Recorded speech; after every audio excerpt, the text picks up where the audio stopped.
زینب اس شان سے کھڑی تھی، سیدہ زینب کہ آپ کے بال آپ کے چہرے پر تھے، کوئی مرد نہیں بچا تھا کہ اہل بیت کی ترجمانی کرتا، کوئی مرد موجود نہیں تھا کہ اہل بیت کی طرف سے جو ہے وہ تائید میں خطبہ دیتا۔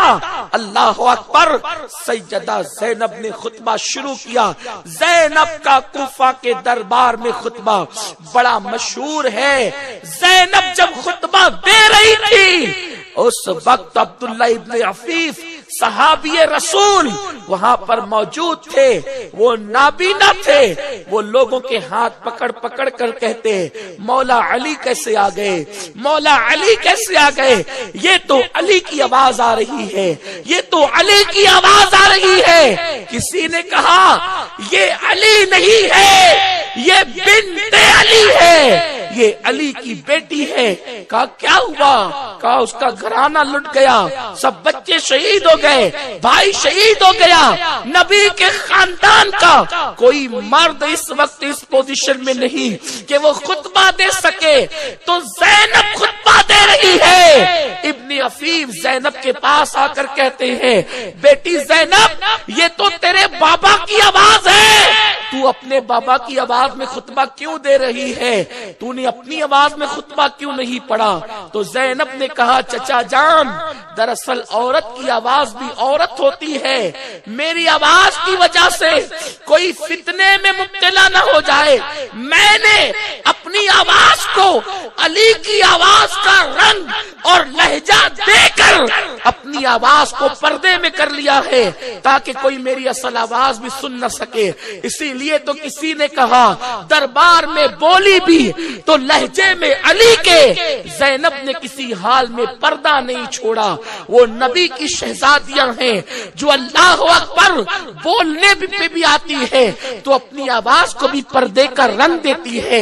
اے میری قوم کی بیٹیوں، تمہیں کیا ہو گیا کہ تم نے آئیڈیل ہیروائن کو بنا لیا، وہ زانیہ ہیروائن، وہ شرابیہ ہیروائن جو پیسے لے کر اسکرین پر زنا کرتی کرواتی ہے، جو ننگی گھومتی ہے، جن کی ننگی تصویریں پوسٹر کی شکل میں دیواروں پہ چسپا ہوتی ہے، وہ بورڈ پہ چسپا ہوتی ہے، بار بار اشتہارات کے طور پہ دکھائی جاتی ہے۔ اے میری قوم کی بیٹیوں، تمہاری زندگی 3 گھنٹے کی فلم نہیں ہے، اس کی زندگی 3 گھنٹے کی فلم ہے۔ تمہاری زندگی چند ہفتوں کی سیریل نہیں ہے، اس کی زندگی چند ہفتوں کی سیریل ہے۔ تمہیں تو ہر پل جینا ہے، تمہیں تو ہر پل رہنا ہے، تمہیں تو ہر پل زندگی گزارنا ہے۔ اس کی 3 گھنٹے کی فلم پر اس کی زندگی شروع بھی ہوتی ہے اور ختم بھی ہوتی ہے۔ تمہیں زندگی کے 70 سال جینا ہے، 60 سال جینا ہے، اور پھر وہاں کوئی ساس حقیقی نہیں جو تانا دے گی، وہاں کوئی حقیقی شوہر نہیں جو الزام لگنے پر ہی طلاق دے دے گا، وہاں کوئی حقیقی ننن نہیں جو اللہ اکبر صرف الزام اور تہمت کی بنیاد پہ گھر کو آگ لگا دے گی۔ تمہیں تو ہر پل جینا ہے، تمہیں تو ہر پل رہنا ہے۔ تمہاری زندگی کی ایک تہمت تمہاری پوری زندگی کی خوشیوں کو پامال کر سکتا ہے، تمہاری زندگیوں کو تباہ کر سکتا ہے۔ ہم نے ایسی بچیوں کی زندگی بھی دیکھی ہے کہ میاں بیوی ایک دوسرے سے ایسا پیار کرتے تھے کہ ممتاز اور شاہجہاں کی یاد تازہ ہو جائے۔ ہم نے ایسی خواتین کو بھی دیکھا ہے کہ بیوی کا فون آیا ہے اور شوہر دوستوں کی محفل سے اٹھ کر کے کھڑا ہو گیا ہے، لیکن ایک غلط فہمی نے پوری زندگی کو تباہ کر دیا، طلاق تک کی نوبت آ گئی۔ اے میری قوم کی بیٹیوں، دنیا جانتی ہے مسلم بچیوں کے گھروں کو اجاڑ دو، یہ بچیاں لاؤج کی زینت بن جائے گی، یہ بچیاں بازار کی زینت بن جائے گی۔ خدا کے لیے اللہ نے جو تمہیں قانون عطا کیا ہے، سیدہ فاطمہ کی زندگی کی شکل میں، اما عائشہ کی زندگی کی شکل میں، ام المومنین ام سلمہ کی زندگی کی شکل میں، ان کی زندگی کو اختیار کر لو۔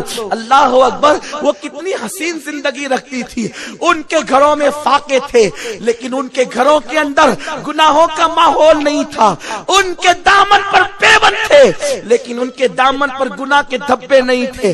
میرے پیارے آقا علیہ السلام کی کنیزوں، آؤ میں تمہیں بتاؤں، محلوں میں رہنے والیوں، پارکوں میں گھومنے والیوں، آج تمہارا حسن بازار بن چکا ہے، بازار کی زینت بن چکا ہے، لیکن سیدوں کی دادی سیدہ فاطمہ کا گھر اس شان کا گھر تھا کہ جبریل امین جیسا فرشتہ بھی بغیر اجازت وہاں پر نہیں مار سکتا تھا۔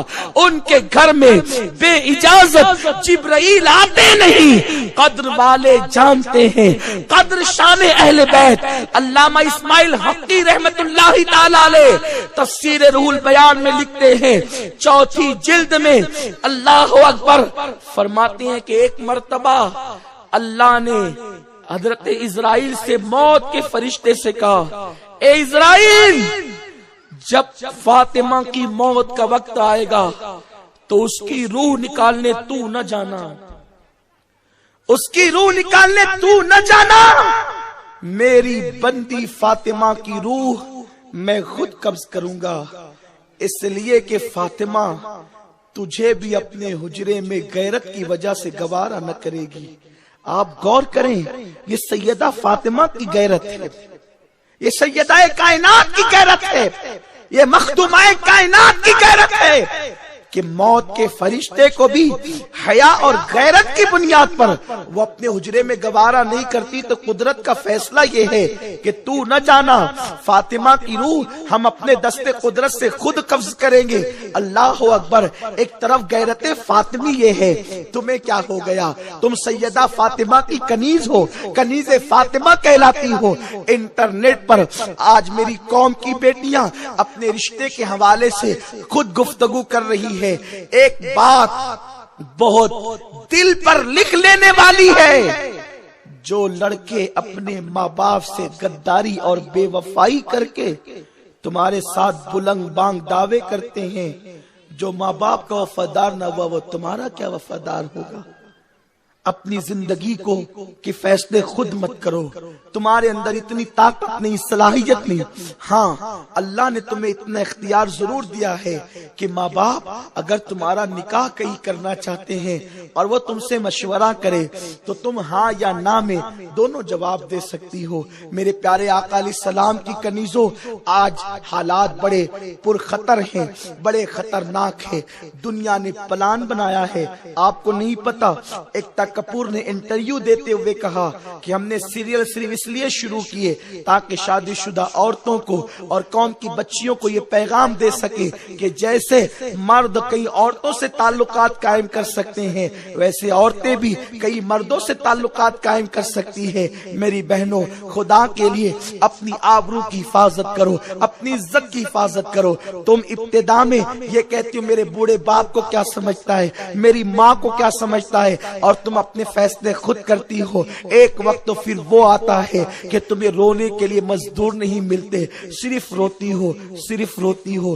ایک بات یہ یاد رکھو، جس لڑکی نے بھی کسی اجنبی مرد سے محبت کی ہے، اس کی آنکھ میں سوائے آنسو کے کچھ نہیں ملا، اسے غم کے سوا کچھ نہیں ملا، اور یوں بھی محبت صرف غم دیتی ہے، کچھ اور نہیں دے سکتی۔ اس لیے کہ مردوں کا حال یوں ہے جیسے بہار باغ میں ہمیشہ نہیں ہوتی، صرف 4 مہینے ہوتی ہے، 8 مہینے خزاں کے ہوتے ہیں، پھر بلبل کی آنسو ہی آنسو ہوتے ہیں، تتلیوں کی بے قراری ہی بے قراری ہوتی ہے۔ اس لیے کسی سے دل نہ لگاؤ، اگر دل لگانا ہے تو حبیب خدا سے لگاؤ، محبوب خدا سے لگاؤ۔ یاد رکھو، کسی کے لیے رو گی نا تو لوگ تمہارا مذاق اڑائیں گے اور کوئی تمہارا سہارا نہ بنیں گے، لیکن میرے محبوب مصطفیٰ کے لیے رو گی نا تو اللہ کی بارگاہ میں تمہارے درجات بلند ہوتے جائیں گے۔ کسی کے لیے تمہارا دل ٹوٹے گا تو بے قیمت ہو جائے گا۔ مصطفیٰ جان رحمت کے عشق میں دل ٹوٹے گا تو اسی رات تمہیں مصطفیٰ جان رحمت کی زیارت نصیب ہو جائے گی۔ یاد رکھو، کسی کے لیے ناکام ہو جاؤ گی تو کوئی تمہیں منہ نہ لگائے گا۔ مصطفیٰ کے لیے جہاں ناکام ہو کر بیٹھ جاؤ گی تو لوگ تمہیں رابعہ بصری کے نام سے یاد کریں گے، نفیسہ بصری کے نام سے یاد کریں گے، اور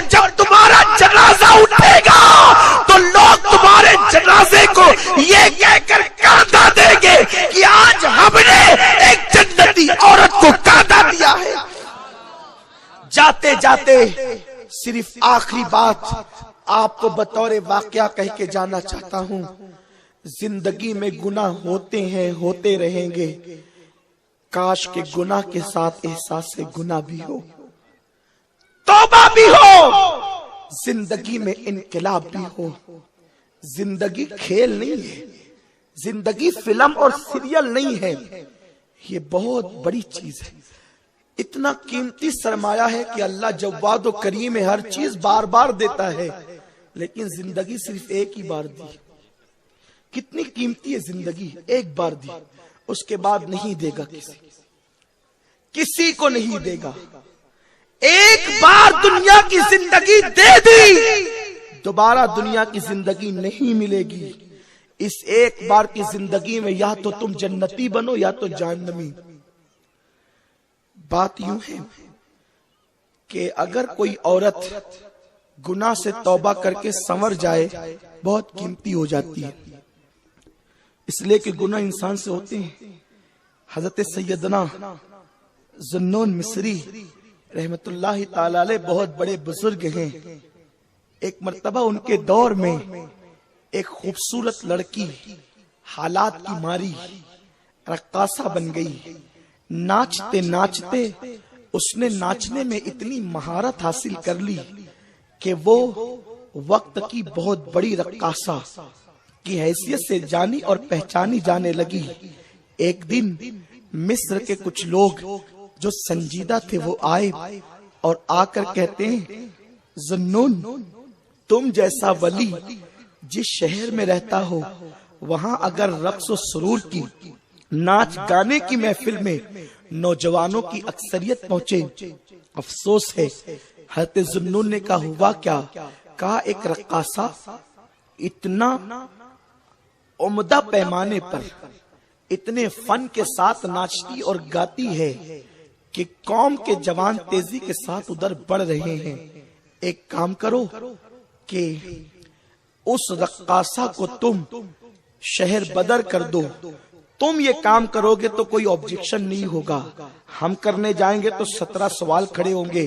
ذوالنون مصری نے کہا، لوگو تم نے شکایت کرنی تھی، کر دیا، ایک کام کرو، اب تم چلے جاؤ، میں اس رقاصہ کو شہر بدر نہیں کروں گا، کیونکہ اگر میں نے اس کو اپنے شہر سے نکالا وہ دوسرے شہر میں جا کر کے گناہ اور برائیاں کرے گی، میں اس کو سنوارنے کی کوشش کروں گا۔ ذوالنون مصری نے کہا میں سنواروں گا، اور اے میری قوم کی بیٹیوں، حضور امیر سنی دعوت اسلامی نے آج آپ کو سلام کہا کہ مجھے میری قوم کی بیٹیوں کو سلام کہنا، اور ان کو میرا یہ پیغام ضرور دینا کہ اے قوم کی بیٹیوں، تم سنی دعوت اسلامی کی مبلغہ بن جاؤ، اس لیے کہ قوم کی بیٹی کیسی ہو ہم اس کو سنوارنے کی کوشش کرتے ہیں، اسے مبلغہ بنانے کی کوشش کرتے ہیں، اس لیے کہ ہم قوم کی ہر بیٹی کو کنیز فاطمہ دیکھنا چاہتے ہیں، سیدہ کائنات کی کنیز دیکھنا چاہتے ہیں، اور ہمارے امیر کا مشن یہی ہے، قوم کی ہر بیٹی کو ہم برقعے میں دیکھنا چاہتے ہیں، اور صرف برقعے میں نہیں، جہاں اس کے چہرے کو برقعے میں چھپا ہوا دیکھنا چاہتے ہیں، وہیں اس کے دل کو عشق رسول اور خوف خدا کے غلاف میں لپٹا ہوا بھی دیکھنا چاہتے ہیں۔ برقع پہننے سے کیا ہوتا ہے اگر دل میں خوف خدا نہیں؟ برقع پہننے سے کیا ملتا ہے اگر دل میں عشق رسول نہیں؟ میرے پیارے آقا علیہ السلام کی کنیز ہو تو قبلہ قائد محترم کا سلام بھی آپ قبول کریں، اور ابھی اخیر میں تو انشاءاللہ حضرت بھی آپ سے خطاب کریں گے اور کچھ نصیحتیں حضرت کریں گے۔ میں اپنی گفتگو جلدی سے مکمل کر لوں اس لیے کہ وقت بہت قیمتی ہے اور بہت کم بھی ہے۔ میرے پیارے آقا علیہ السلام کی کنیزوں، حضرت ذوالنون مصری نے کہا کہ ہم اس لڑکی کو باہر نہیں نکالیں گے، میں جانتا ہوں، ہمیں معلوم ہے کوئی گناہ میں یوں ہی نہیں ڈوبتا، کبھی کبھی حالات اس کو توڑ دیتے ہیں، لوگ بڑے ظالم ہیں، لوگ جلدی سے غریبوں پر پیار نہیں کرتے، جلدی سے کسی کو سہارا نہیں دیتے، اس لیے بہت سے حالات کے مارے جو ہے وہ گناہ کی طرف چلے جاتے ہیں۔ لیکن شاید میں نے کبھی آپ کو کہا بھی ہوگا، آج بھی کہہ دیتا ہوں تاکہ آپ کے ذہن میں بات تازہ ہو جائے، میری بہن اگر سیدوں کی دادی سیدہ فاطمہ چاہتی نا تو ان کے گھر میں سونے کے پہاڑ نمودار ہوتے، ان کے گھر میں روزانہ حوران بہشت جنت کا کھانا لے کر آتی. فاطمہ کے کپڑے اتنے قیمتی ہوتے کہ زمانے میں کسی نے تصور نہیں کیا, لیکن میرے نبی کی بیٹی نے ایک مہینے تک اس لیے چولہا نہیں جلایا تاکہ قوم کی بیٹیاں جب بھوکی ہو انہیں فاطمہ کی بھوک یاد آ جائے, ان کے قدم نہ بہکے, ان کے قدم غلط طرف نہ اٹھے. آج اگر کوئی بیٹی یہ کہتی ہے کہ میں نے فاقوں کی وجہ سے لوچ کر رخ کیا, فاطمہ کی روح چیخ چیخ کر کہتی ہے مجھے تو دیکھ لیا ہوتا کہ میں اتنے بڑے باپ, جس کا باپ پوری دنیا کا نہیں بلکہ دونوں عالم کا تاجدار ہے, دونوں عالم کا مالک و مختار ہے, جس کی نالین نے مکے کو شہر امن بنایا ہے, جس کی ذات نے مدینہ منورہ کو شہر شفا بنایا ہے, جس کی غلامی نے جبریل کو سید الملائکہ بنایا ہے, اس باپ کی بیٹی ہے. لیکن گھر کا حال یہ ہے کہ ایک مہینے تک گھر میں چولہا نہیں جلتا, بیمار پڑتی ہے تو دوائیں تو دور کی بات, بیماری میں بھی کھانا میسر نہیں. حال یہ ہے ایک چادر ہے اس میں بھی 17 پیون ہے. حال یہ ہے کبھی تو وہ چادر بھی اتنی پھٹ گئی کہ سر پہ رکھتی ہے تو چادر ڈھلک جاتی ہے اور وجود ناز اس پھٹی ہوئی چادر کے سوراخ سے نظر آتا ہے. ایک مرتبہ مولا علی کہتے ہیں فاطمہ تیری چادر اتنی پھٹ گئی کہ اب گھر میں پیون لگانے کے لیے بھی کپڑا موجود نہیں ہے. یہ وقت تمہارے گھر میں کبھی نہیں آیا ہوگا, اگر آیا ہے تو مجھے بتا دیں. ایک چادر 17 پیون, اور جب اور پھٹی ہے تو گھر میں کپڑا بھی نہیں ہے پیون لگانے کے لیے.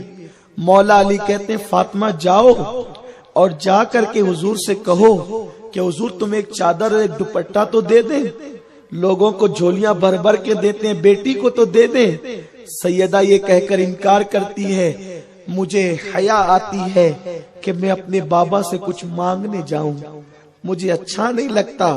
قربان غیرت والے باپ کی غیرت والی بیٹی, اگر میں یہ کہوں کہ اگر غیرت کو سمیٹ دیا جائے تو فاطمہ الزہرا بن جاتی ہے, اور غیرت کو اگر بکھیر دیا جائے تو کائنات کے اندر بطور ایمان تقسیم کر دی جاتی ہے.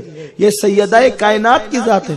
میں نہیں جاتی, اگر آپ کہیں تو آپ ہی چلے جائیں اور بابا سے میری طرف سے پیشکش کریں, عرضی کریں. مولا آئے, مولا کائنات علی مرتضی آقا کے گھر میں بیٹھ گئے سلام کر کے. آقا نے کہا علی کیوں آئے ہو؟ حضور بس یوں ہی آ گیا. نہیں علی تمہارے چہرے کا خط و خال بتاتا ہے کوئی مسئلہ لے کر آئے ہو. جی یا رسول اللہ, ہمت نہیں ہوتی. کب کہو علی کیا کہنا چاہتے ہو؟